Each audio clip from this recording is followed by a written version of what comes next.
Hello friends, welcome to Technique. This is Nirmal here, and in this video we'll be doing a camera review of the new Infinix Note 11. So the Note 11 series comes with the Note 11 and the Note 11s. The Note 11 is priced around 11,999 and comes with a 50 megapixel triple camera setup, and you also get a 16 megapixel selfie camera. So let's see how good the camera on the Infinix Note 11 is compared to the competition.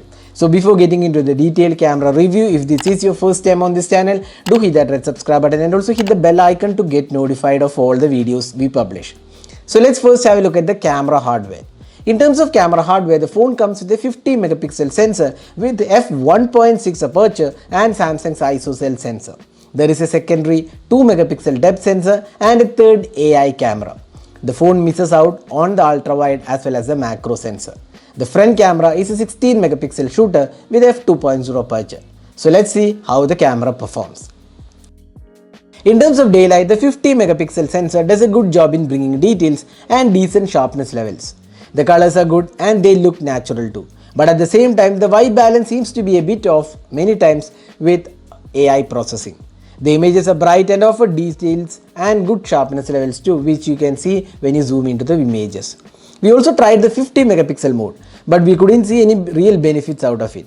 In terms of daylight conditions, most users won't be disappointed with the performance, as it is still one of the better cameras in this price segment for daylight shots.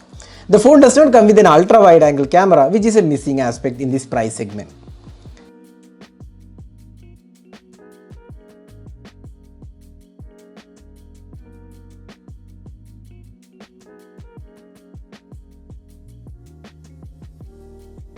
Now moving on to the close-up shots, the phone comes with pretty good imaging capabilities and the colors are also natural here too. But at times it does look slightly vivid, unlike the regular daylight photos. The sharpness levels are once again pretty good, but sadly there is no macro sensor on this phone, and hence you cannot go as close as you might want, and this might cause blurry photos.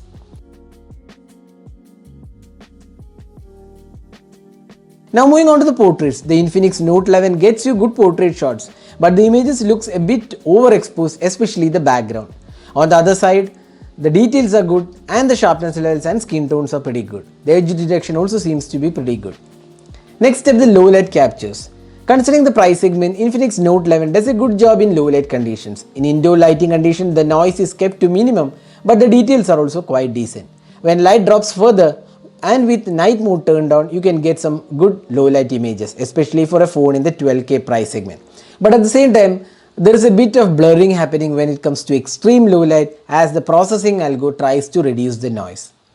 Finally, the selfie camera. The 16 megapixel shooter does a decent job with selfies. The skin tones are quite okay and the overall quality also looks quite okay. The sharpness levels and the dynamic range is also good. The colors are also vibrant. Since selfies are more of a personal choice, you can judge based on the images shown.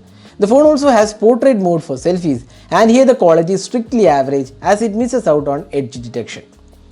Now moving on to the video recording, the phone can record videos in 1080p at 30 fps and there is no stabilization included. Even though the colors in the video looks okay, the overall quality is average and lack of EIS means it is not recommended for moving videos. The bitrate of the video is also not really impressive.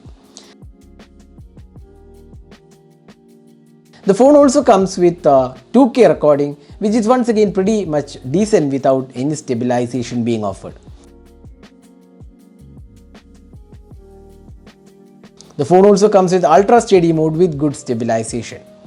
But it is a crop video and hence the quality isn't the best. So this is the front facing camera sample taken with the Infinix Note 11s. So you can judge yourself how good the clarity of the video is and also the audio output from the front camera. So this is the ultra steady mode from the selfie camera. So you can judge yourself how good the stability of the video footage is. So that is the detailed camera review of the Infinix Note 11. So summing up, the camera on the Note 11 looks good for the price segment. With good daylight shots, decent portraits, good low light and decent selfies, the Infinix Note 11 does a decent job overall. But having said that, the video recording looks pretty average and lack of ultra wide and macro sensors might be deal breaker for many. So that is a detailed camera review of the Infinix Note 11. So what do you guys think about the camera on this device? Do let us know in the comment section. This is Nirmal signing off. Thanks for watching. Hope to see you in our next video. Have a great day.